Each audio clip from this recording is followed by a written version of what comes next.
El hecho de que celebremos hoy, en el primer lunes de Adviento, la gran fiesta del apóstol San Andrés, que como recordáis era el hermano del apóstol Pedro, de ninguna manera es una interrupción o un obstáculo en este camino de Adviento que acabamos de iniciar en toda la Iglesia. Muy al contrario, nos ayudan estas grandes fiestas, estas grandes solemnidades, nos ayudan en el camino de la gracia y en el camino de la vida, porque ellos, en definitiva, son los que ya han vivido el Adviento.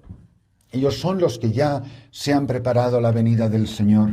Ellos son los que dijeron Maranatá y el Señor vino a su encuentro y se los llevó, a muchos de ellos, a la mayoría de ellos, con violencia, con derramamiento de sangre, el martirio.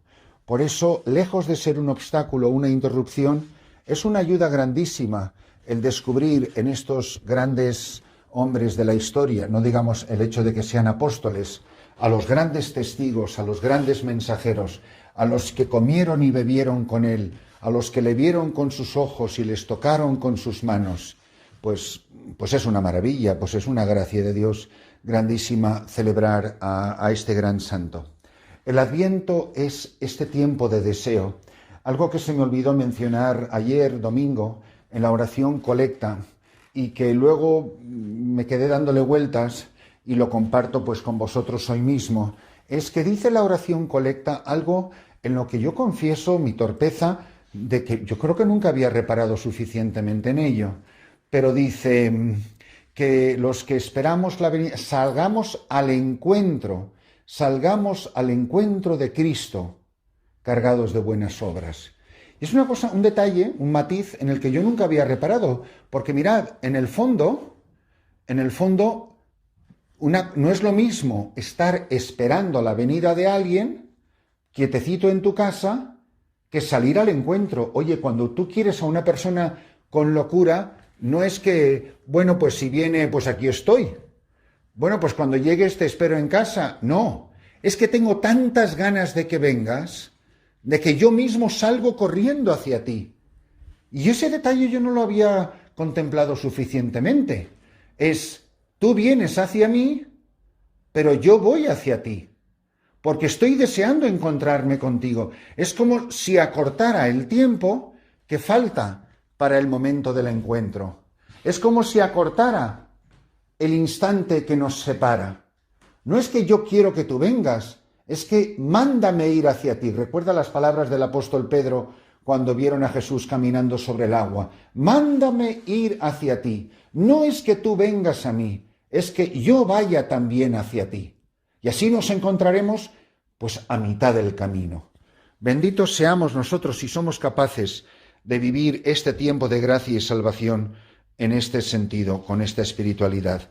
Mirad el pasaje evangélico que se nos propone para la fiesta de este gran apóstol, particularmente venerado en la Iglesia de Oriente, en la Iglesia ortodoxa, está tomado de Mateo 4:18.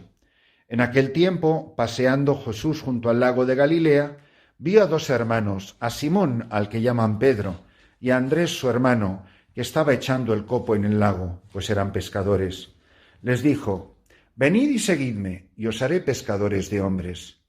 Inmediatamente dejaron las redes y lo siguieron. Y pasando adelante, vio a otros dos hermanos, a Santiago, hijo de Zebedeo, y a Juan, que estaban en la barca repasando las redes con Zebedeo su padre. Jesús los llamó también. Inmediatamente dejaron la barca y a su padre y lo siguieron. La vocación de los apóstoles es absolutamente seminal para nosotros. Está en el corazón de nuestra relación con Jesucristo. En definitiva, la vocación de todo apóstol es el paradigma que define la vocación de todo cristiano. Es decir, las circunstancias de ellos, que son únicas e irrepetibles, hay que saberlas redescubrir en nuestra propia andadura cristiana, en nuestro propio navegar en la barca que es la vida. ¿Y cuáles son el paradigma? Que Jesús es el que se sube en la barca, que Jesús es el que da las órdenes, que Jesús actúa como si fuese el dueño de la barca, que Jesús les conoce por su nombre y que les manda dejarlo todo, para que le sigan, para que se vayan con él. ¿A qué bienes materiales tenemos que materialmente renunciar? Eso ya es un discernimiento entre Dios y tú. Muy importante, pero entre Dios y tú. No será el sacerdote que predica una homilía el que le tiene que decir en concreto a cada persona cada detalle. Allá tú con tu conciencia, allá tú con tu vocación de discípulo. Pero lo que sí que es verdad, que tiene que haber un dejarlo todo interior, una renuncia. Sin renuncia no hay discipulado. Fijaros que Jesús a lo largo de los evangelios da muchos consejos, no solamente los 3 consejos evangélicos tradicionales. Por ejemplo, nos da el consejo de no juzgues y no serás juzgado. Muchos consejos. Sin embargo, hay 3, los que acabo de mencionar, que son los que tradicionalmente definen las coordenadas de la existencia humana, que son nuestros bienes materiales, que es nuestra vida afectiva y es nuestra voluntad, lo más interior, quizá lo más precioso que hay en nosotros y por tanto lo más herido por las consecuencias del pecado original. Empezando por el consejo de pobreza, lo dejaron todo. Es decir, renuncian a sus bienes materiales. A lo mejor hubiera sido suficientemente que ellos simplemente se fuesen con él, pero que se hubiesen llevado la barca y se hubiesen llevado las redes.